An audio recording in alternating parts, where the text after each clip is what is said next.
कृष्णाय वासुदेवाय हरि परमात्मने पौतकीनाशाय और पात्म गोविंदाय नमो नमः।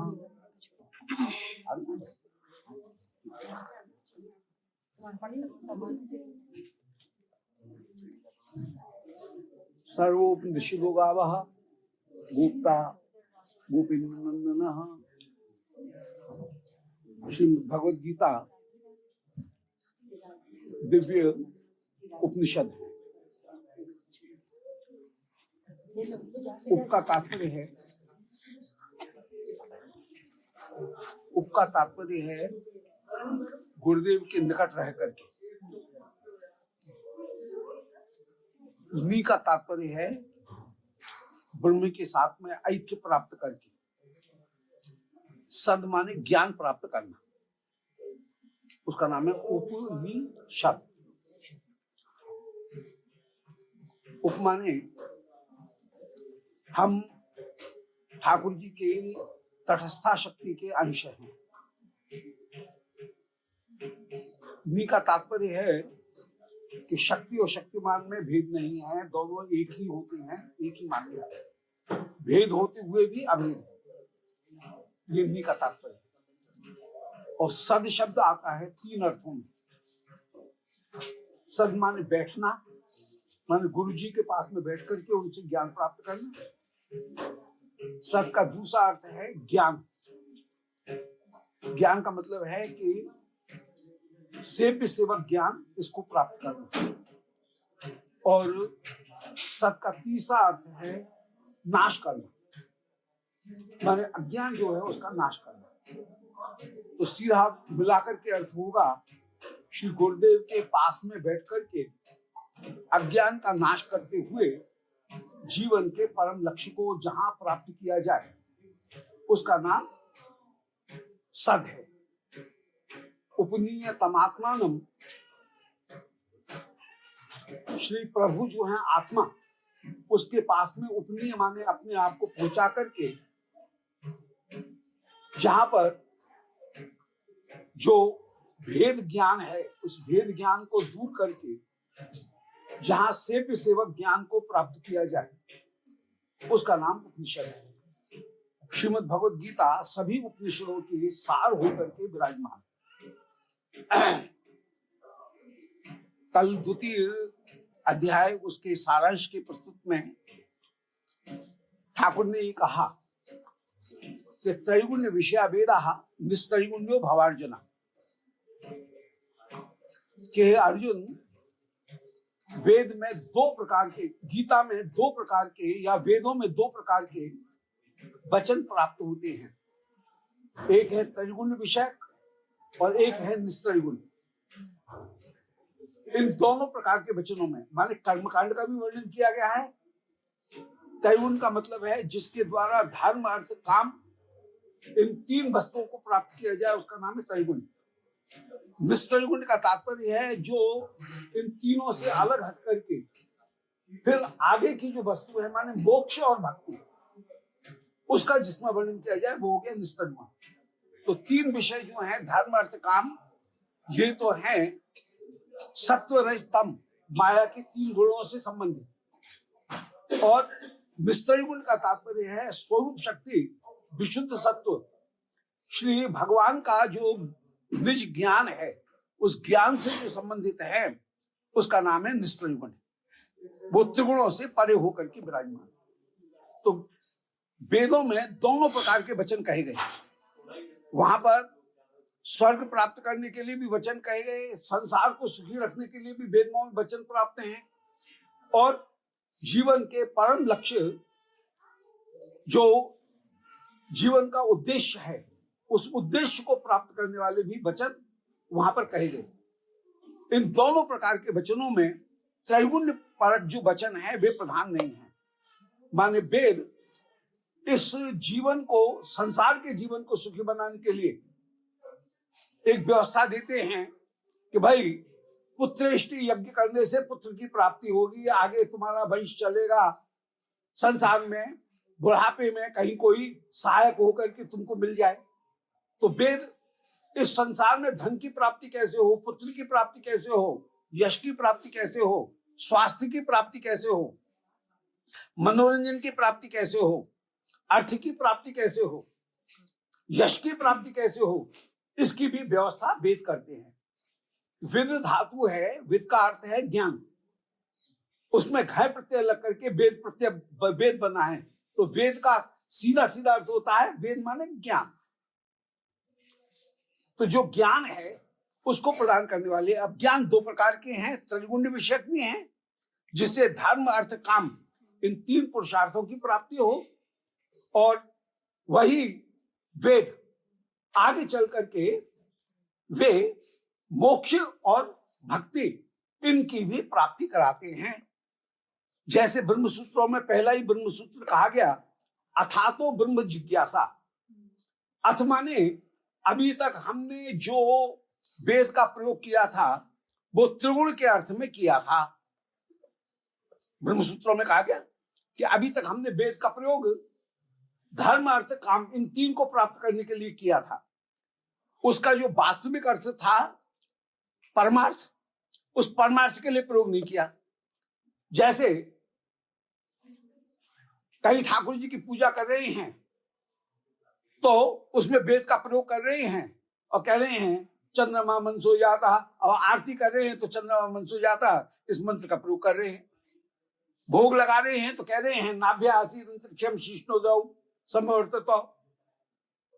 परंतु इस मंत्र का जो वास्तविक अर्थ है और वास्तविक प्रयोजन है उसका अभी हमने कर्म कांड में प्रयोग नहीं किया।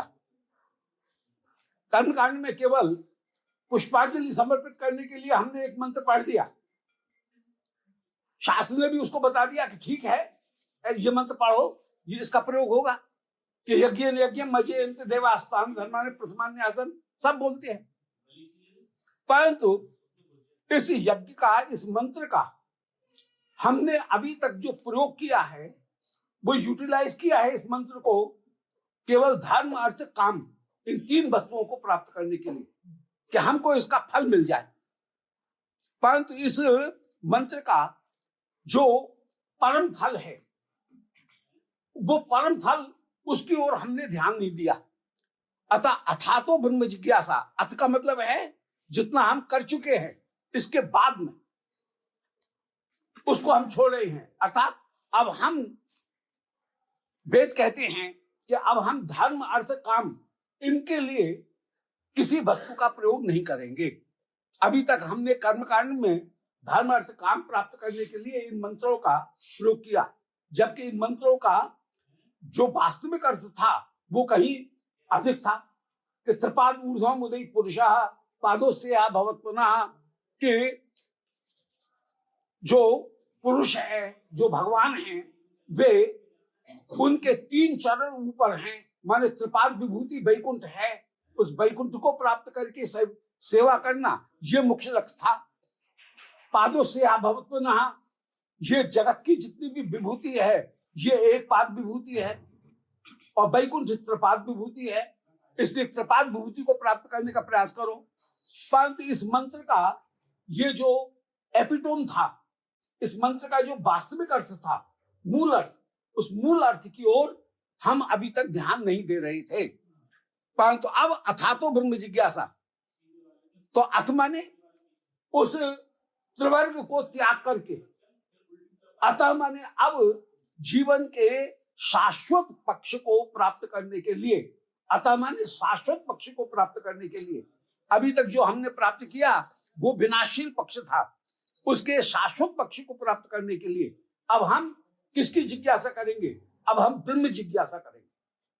अभी तक हमने धर्म अर्थ काम इनकी जिज्ञासा की, परंतु अब हम धर्म अर्थ काम की जिज्ञासा नहीं करेंगे, हम ब्रह्म की जिज्ञासा करेंगे। और ब्रह्म ही सबका आश्रय होकर के विराजमान है। ब्रह्म का सर्वोत्तम जो स्वरूप है वो उसका मधुर स्वरूप है। उस माधुर्य का हमको आस्वादन प्राप्त हो, इसकी जिज्ञासा माने इस लक्ष्य को प्राप्त करने के लिए अब हम इन मंत्रों का प्रयोग करने के लिए जा रहे हैं। अभी तक तो बस भेड़ चाल में गड्डल का प्रवाह में बस धूप करनी है तो चंद्रमा मनसो जाता कह दिया, भोग लगाना है तो नाभ्य आसित कह दिया, पुष्पांजलि समर्पित करनी है तो यज्ञ यज्ञम कह दिया, कहीं आह्वान करना है तो सहस्त्र शीर्षा पुरुषा कह करके उसकी स्तुति कर ली। परंतु इन मंत्रों का जो वास्तविक अर्थ था वह हमने अभी तक प्रयोग नहीं किया। इसलिए श्री भगवान ने द्वितीय अध्याय में, कल की कथा प्रसंग में द्वितीय अध्याय में 45वें श्लोक में ये कहा कि त्रैगुण्य विषया वेदा निस्त्रैगुण्यो भवार्जुना निर्द्वंद्वः नित्य सत्वस्थो निर्वक्षेम आत्मवान। कि वेद दो प्रकार के हैं, एक त्रैगुण्य विषयक, एक निस्त्रैगुण्य। त्रैगुण्य विषयक वेद 3 तरह से त्रिगुणों का वर्णन करते हैं। श्री बलदेव विद्याभूषण गीता भूषण भाष्य में इसका निरूपण करते हैं। जी गोस्वामी जी भी श्री परमात्मा संदर्भ भगवत संदर्भ में इसका निरूपण करते हैं कि वेद 3 तरह से त्रैगुण्य का वर्णन करते हैं। पहला वर्णन है, पहला जो तरीका है उनका कि त्रिगुण की उत्पत्ति कैसे हुई। इसका तात्पर्य है पुरुष ने प्रकृति को देखा और प्रकृति के 3 गुणों से उसने पहले महत्त्व उत्पन्न हुआ, फिर अहंकार उत्पन्न हुआ। अहंकार 3 प्रकार का, सात्विक अहंकार से मन हुआ, राजस अहंकार से 10 इंद्रियां हुई, तामस अहंकार से 5 महाभूत बने और उसके द्वारा 5 महाभूत से पृथ्वी जल वायु तेज आकाश इनसे मिलकर के सारे जगत की सृष्टि हुई। तो सृष्टि त्रैगुण्य विषयक जो वेद हैं उनका जो एक पक्ष है, एक फेज है, वो एक फेज ये है कि वे सृष्टि कैसे हुई इसका वर्णन करते हैं। अब दूसरा, श्रुतियां त्रैगुण्य विषयक वेद का वर्णन करके ये भी बताती हैं कि हमको धर्म अर्थ काम मोक्ष इन 4 पुरुषार्थों में 2 पुरुषार्थ तो हैं साधन और 2 पुरुषार्थ हैं फल। धर्म और अर्थ ये साधन है। कभी धर्म के द्वारा अर्थ की प्राप्ति होती है, कभी अर्थ के द्वारा धन की प्राप्ति होती है। हमने यज्ञ किया तो पैसा मिलेगा, उसके द्वारा हम आगे उसका भोग करेंगे, तो धर्म के द्वारा अर्थ की प्राप्ति। कभी अर्थ है तो हम यज्ञ कर रहे हैं तो उसके द्वारा हमको आगे फल की प्राप्ति होगी। तो धर्म और अर्थ ये दोनों सापेक्ष हैं। धर्म के द्वारा कभी अर्थ, कभी अर्थ के द्वारा धर्म, और ये चलता रहता है कि बीज से वृक्ष पैदा हुआ कि वृक्ष से बीज पैदा हुआ, ये आपस में ये चलता रहेगा हमेशा। तो धर्म अर्थ ये 2 पुरुषार्थ तो हैं साधन रूप, कभी अर्थ के द्वारा कभी धर्म के द्वारा हम आगे बढ़े। परंतु इनका फल क्या है? इनका फल है भोग और मोक्ष, काम और मोक्ष। अब यदि धर्म और अर्थ इनका प्रयोग हमने काम के लिए किया कि हमारी इंद्रियों का संतर्पण हो जाए, हमारी जो सेंसेस हैं उनका ग्रेटिफिकेशन हो जाए, केवल इसके लिए यदि हमने किया तो हम फिर से बंधन में पड़ते रहेंगे, जन्म मृत्यु के बंधन में कहीं ना कहीं पड़ते रहेंगे। इसलिए काम के लिए धर्म और अर्थ का प्रयोग न हो करके, ठीक है शुरू में तो करना ही पड़ेगा, और शास्त्र उसका खूब वर्णन करते हैं कि भाई लक्ष्मी प्राप्त करनी है तो अमुक जो श्री सूक्त है उसका जप करो, उसका हवन करो, उसका पुरस्चरण करो। पुत्र प्राप्त करना है पुत्र यज्ञ करो, यश प्राप्त करना है तो कहीं जो सरस्वती है उनकी आराधना करो, राज्य प्राप्त करना है तो ब्रह्मा का परमेष्ठी उनका यज्ञ करो, यदि विवाह की इच्छा है तो कहीं भगवती उनकी आराधना करो। पार्वती की आराधना करने पर तो श्रीमद् भागवत के 2य अध्याय में ये पूरा प्रकरण दिया गया कि किस वस्तु की प्राप्ति करने के लिए किस देवता की आराधना की जाए। तो शास्त्र त्रैगुण्य का भी वर्णन कर रहे हैं। परंतु यदि हमने उनका प्रयोग केवल काम के लिए किया, अभिलाषाओं के लिए किया, तो अभिलाषाओं के लिए करने पर अंत में हमको बंधन की ही प्राप्ति होगी।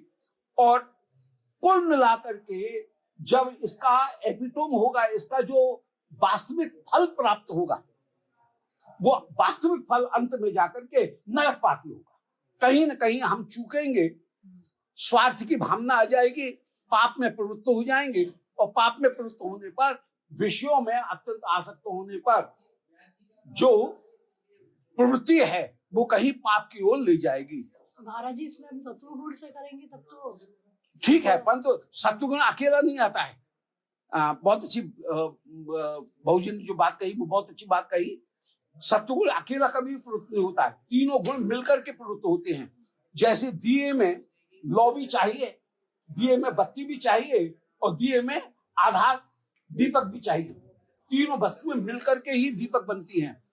अकेली लौ नहीं रह सकती है, अकेली बत्ती नहीं रह सकती है, और पात्र भी अकेला हो तो काम नहीं चलेगा। ऐसी सत्व रजतम तीनों मिलकर के ही सदा काम करते हैं। जब तक रज और तम नहीं मिलेंगे तब तक सत्व काम नहीं करेगा। इसलिए कहीं ना कहीं रजोगुण तमोगुण है, और इन रजोगुण तमोगुणों में ये प्रवृत्ति है कि इनमें एक दूसरे का उपमर्दन करने का, ओवरलैपिंग करने की इनमें प्रवृत्ति होती है। कभी रजोगुण तमोगुण को दबा देता है, कभी सत्वगुण रजोगुण को दबा देगा। तो ये ओवरलैपिंग की जो प्रवृत्ति है इनमें, और एक दूसरे के ऊपर डोमिनेट करने की, एक दूसरे के ऊपर शासन करने की जो प्रवृत्ति है वो इनमें सब में प्राप्त है। तो कहीं सत्वगुण का सेवन करते करते, बहुत बढ़िया बात थी, सत्वगुण का सेवन करते करते कहीं मानो रजोगुण ने उछाल मारा, तमोगुण ने उछाल मारा, तो हम पाप में भी प्रवृत्त हो सकते हैं। इसीलिए हमें जरूरत है कि किसी के सत्संग, हाँ, बहुत बिल्कुल ये बात। तो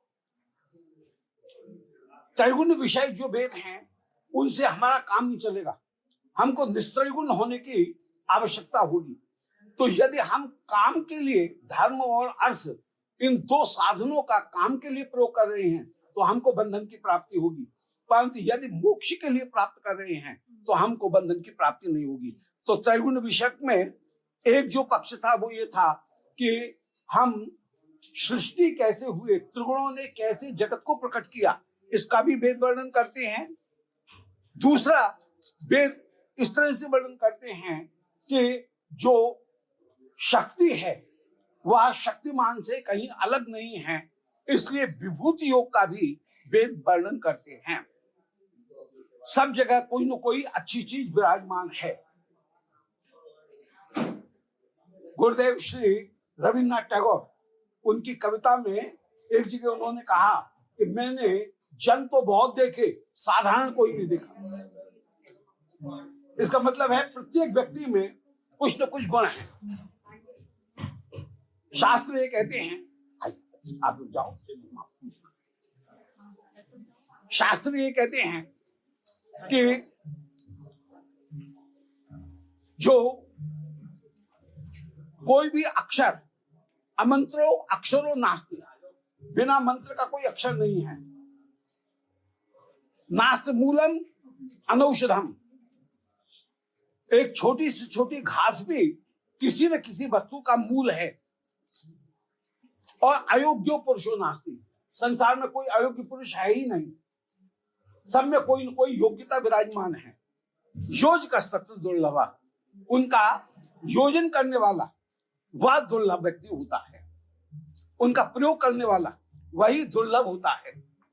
तो कहीं ना कहीं सब में कुछ न कुछ क्षमताएं हैं, और एक बुद्धिमान व्यक्ति का, एक अच्छे वैद्य का सबसे बड़ा गुण यही है कि किस वस्तु को किस रोग के लिए वह प्रयोग कर लेता है, यही उसकी सर्वश्रेष्ठता है। अन्यथा यान का निच मूलानी येन के निच पीछे यस्मै कस्मै च दातव्यम यद बातद्वा भविष्यति। कोई सी भी जड़ लो, किसी के साथ में पीस दो, किसी को भी दे दो, तो फिर बोले यद बातद्वा भविष्यति, जो होगा। तो ये कोई बात थोड़ी है। तो एक बुद्धिमान व्यक्ति योजक होता है, वो उसको संभाल करके रखता है। तो शास्त्र इस योजना को भी बताते हैं कि किस वस्तु को किस तरह से प्रस्तुत किया जाए। और त्रैगुण विषय जो वेद हैं वो एक इस बात को भी बताते हैं कि यदि हम उपाधि का त्याग कर देंगे तो उपाधि का त्याग करने पर हम कहीं ब्रह्म के साथ में सायुज्य प्राप्त कर सकेंगे। तो तीनों प्रकार के वेद वेदों ने त्रिगुणों का वर्णन 3 तरह से किया। त्रिगुणों से कैसे सृष्टि होती है, त्रिगुण भी भगवान की शक्ति हैं, और उपाधि का नाश करने पर सायुज्य कैसे प्राप्त होता है, इसका भी वेद निरूपण करते हुए विराजमान होते हैं। तो 3 तरह से वेद ये वर्णन करती है। माने उपाधि उपास्य नहीं है, सद असत का विवेक करते हुए जो असत है उसका त्याग करो, जो सत है उसको ग्रहण करो, इसका निरूपण करते हुए वेद निरूपण करते हैं। इसलिए निस्त्रिगुण्यो भवार्जना, निस्त्रिगुण्य प्राप्त करो। हम गलती से अपने शरीर को ही अपना स्वरूप मान बैठे हैं, देहात्म बुद्धि को मान बैठे हैं। इस देहात्म बुद्धि का त्याग करके मैं शरीर नहीं हूं, शरीर मुझे ठाकुर की सेवा करने के लिए एक साधन के रूप में प्राप्त हुआ है।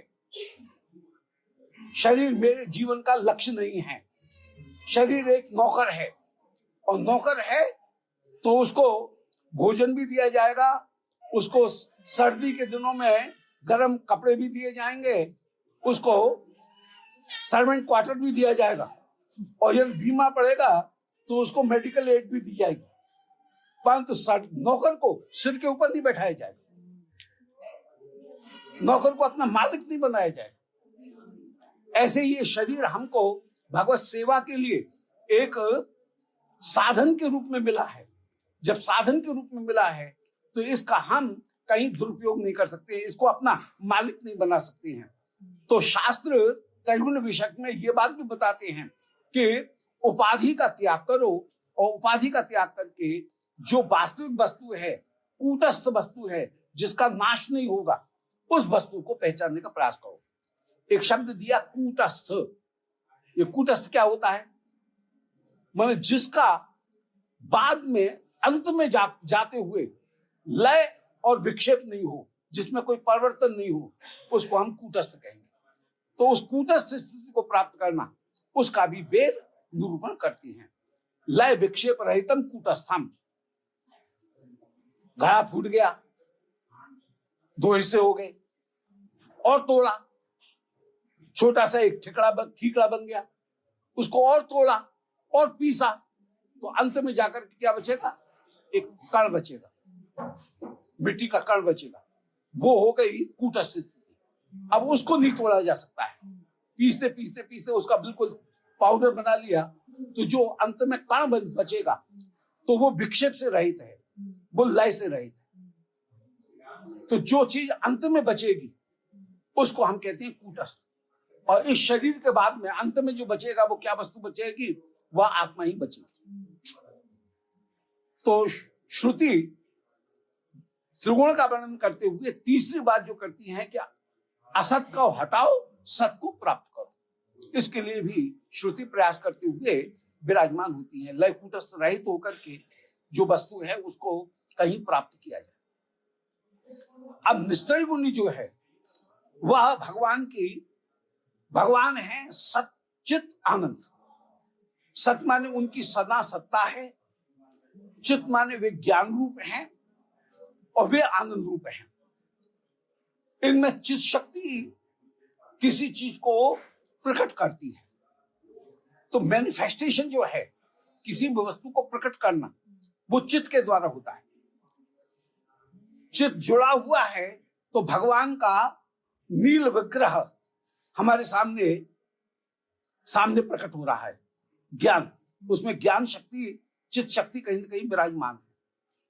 तो भगवान का वैकुंठ धाम, उनका परकर, उनका रूप, उनका श्रृंगार, ये सब संधिनी शक्ति हैं, सत्शक्ति हैं। परंतु सत्शक्ति दिखेगी कब? सत्शक्ति में भी मैनिफेस्ट होने की एक क्षमता है। अर्थात संबित अंश यदि सत के साथ में जुड़ा हुआ है तो वो वस्तु कहीं पहचानने में आएगी, अन्यथा वो पहचानने में नहीं आएगी। वस्तु है परंतु उसमें अपने आप को मैनिफेस्ट करने की, अपने आप को प्रकट करने की क्षमता नहीं है, तो वस्तु पहचानने में नहीं आएगी। प्रकट होने पर, उसमें संबित शक्ति आने पर ठाकुर का रूप दिखेगा, वैकुंठ दिखेगा, ठाकुर का मुकुट, ठाकुर के कुंडल, बंशी, ये सब दिखेंगे। तो नाम धाम रूप लीला परकर, इनको भी प्रकट करने के लिए संधिनी शक्ति के साथ में भी संवित शक्ति चाहिए। इसी प्रकार आनंद के साथ में भी आनंद भोग्य होना चाहिए, आनंद कहीं प्रकट होना चाहिए। यदि उसमें मैनिफेस्टेशन नहीं है, अपने आप को प्रकट करने की शक्ति नहीं है, तो आनंद तो हमारे हृदय में है परंतु उसका अनुभव नहीं करते हैं। अनुभव करने के लिए कहीं ना कहीं बुद्धि का उसके साथ में संयोग होना चाहिए। तो संवित शक्ति जो है वो सबके साथ में जुड़ी हुई है। अब आनंद नाम करके जो एक शक्ति है उसके साथ में अपने आप को प्रकट करने की जो संवित शक्ति है, मैनिफेस्टेशन की जो शक्ति है, उससे युक्त होकर के जब अपने आप को प्रकट करने वाला आनंद का अंश श्रीमद् गुरुदेव के माध्यम से इस जीव को प्राप्त हुआ, हमको प्राप्त हुआ। श्री गुरुदेव ने कान में मंत्रोपदेश दिया तो भक्ति का बीज कृष्ण नाम के रूप में हमारे भीतर बो दिया गया। तो जैसे खेत में पोटेंशियलिटी तो है उत्पन्न करने की, उसमें जो बोओगे वो पैदा होगा, मिट्टी में ये सामर्थ्य तो है, तो जीव में ये सामर्थ्य तो है कि वह भक्ति करे, परंतु भक्ति प्राप्त नहीं है। मिट्टी में सामर्थ्य तो है कि उत्पादकता है उसमें, परंतु जब तक बीज नहीं आएगा तब तक मिट्टी काम नहीं करेगी। इसी प्रकार मनुष्य में, जीव में कहीं भक्ति करने की, ज्ञान करने की सामर्थ्य तो है, परंतु जब तक बीज नहीं आएगा तब तक वह ज्ञान सामने प्रकट होगा नहीं। तो आह्लादनी शक्ति की वृत्ति, वह मैनिफेस्ट करने की संवित शक्ति उससे युक्त हुई और उसका एक अंश जीव के हृदय में जिस समय बोया गया।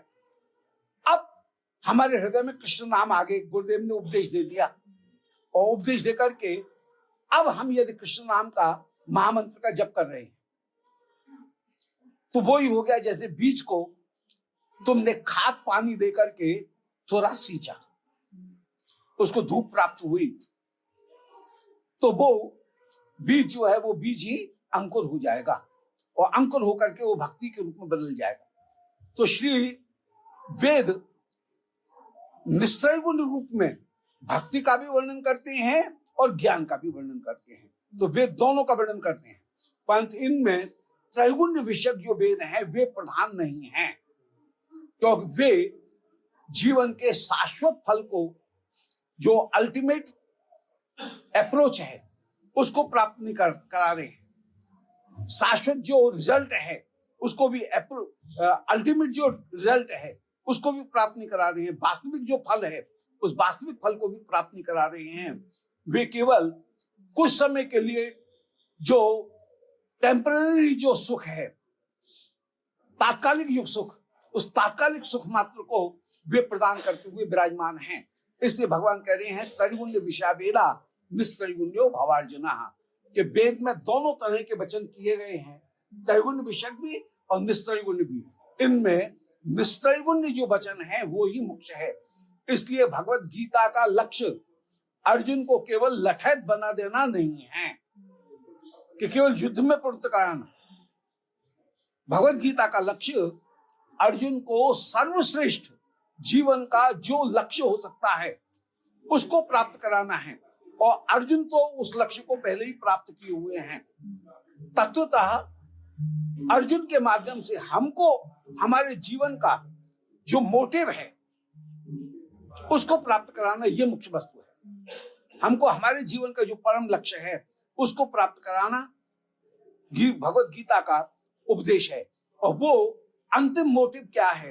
अंतिम मोटिव है सर्वधर्मान परित्यज्य मामेकम शरणम व्रजो। जिसके हम लीन आउट हैं, जिसके हम अंश हैं, उसकी हम सेवा करें और शरणागति को हम प्राप्त करें। तो भक्ति प्राप्त करने के लिए सर्वोत्तम उपाय, सर्वोत्तम उपास्य, सर्वोत्तम साधन और सर्वोत्तम प्रयोजन, इन तीनों को प्राप्त कराना ये भगवत गीता का उद्देश्य है। सर्वोत्तम उपास्य कौन है? श्री कृष्ण। श्री कृष्ण अपने तर्जनी को हम अपने हाथ से लगा करके कह रहे हैं कि मत्त सर्वाणि भूतानि, मुझसे ही सब कुछ उत्पन्न हुए हैं, अतः सर्वधर्मान परित्यज्य मामेकम शरणम भुजो, मेरी ही शरण एकमात्र तू ग्रहण कर। तो माम और एकम, अन्य का त्याग करके मेरी शरण ग्रहण कर, ये मुख्य उद्देश्य हो गया। तो सर्वोत्तम उद्देश्य का नहीं, सर्वोत्तम प्रयोजन पद का, उपास्य पदार्थ का, उपास्य पदार्थ कौन हो गए? जो कृष्ण अर्जुन के रथ के उपस्थिति के ऊपर बैठ करके मनुष्य रूप में उपदेश दे रहे हैं, वे अपनी तर्जनी को अपने वक्षस्थल से लगाकर कह रहे हैं माम एकम, ये कृष्ण रूप जो है इसका ही तू एकमात्र शरणागति ग्रहण कर। तो सर्वोत्तम उपास्य वह श्री कृष्ण। अब सर्वोत्तम प्रयोजन क्या है? सर्वोत्तम प्रयोजन है तू जिसका अंश है उसकी तू सेवा कर, अर्थात भक्ति ही सर्वोत्तम अंश है, प्रयोजन है। अब उस भक्ति को प्राप्त करने का साधन क्या होगा? भक्ति को प्राप्त करने का साधन होगा, वह होगा सबसे पहले शरणागति। भक्ति में प्रवेश जो होगा वो शरणागति के द्वारा होगा। गुरु पादाश्रय तस्मात् कृष्ण दीक्षा शिक्षण और विश्रम्भेण गुरु सेवा। गुरु के चरणों का आश्रय, विश्वास पूर्वक गुरु के चरणों की सेवा और उनसे कृष्ण दीक्षा, इनको ग्रहण करना, ये परम साधन होगा। ये निस्त्रैगुण्य है, भगवत गीता इसका निरूपण कर रही हैं। और श्री ठाकुर आगे जैसे निष्काम कर्म योग करते हुए, हम बिना कर्म किए रह नहीं सकते हैं, निष्काम कर्म योग करते हुए जैसे हम आगे बढ़ेंगे उस प्रसंग को आगे निरूपण करेंगे। आज के प्रसंग में निष्कर्ष रूप में, कंक्लूजन में ये बात कही गई कि वेद दो तरह के वाक्यों का प्रयोग करते हैं, कहीं सकाम कहीं निष्काम। इनमें त्रैगुण विषय जो वेद हैं वे परम उपास्य नहीं हैं, जो जीवन के अंतिम लक्ष्य, एपिटोम को, शाश्वत लक्ष्य को, जो कभी नष्ट नहीं होने वाला है, लय विक्षेप से रहित जो है, ऐसे लक्ष्य को प्राप्त कराने वाली श्रीमद् भगवद गीता है। अतः भगवद गीता सर्वोत्तम उपास्य श्री कृष्ण, जो कभी भी नष्ट नहीं होने वाले हैं, कभी भी परिणाम को प्राप्त होने वाले नहीं हैं, सर्वोत्तम प्रयोजन अर्थात भक्ति, उनकी सेवा, यही सर्वोत्तम प्रयोजन है उस भक्ति मार्ग को। और उसका सर्वोत्तम साधन है श्री इंद्रियों के द्वारा श्री ठाकुर, जय जय जय हो, इंद्रियों के द्वारा श्री ठाकुर की सेवा, यही सर्वोत्तम साधन। इसको प्रस्तुत करते हुए श्री भगवद गीता में प्रयुक्त कर रहे हैं।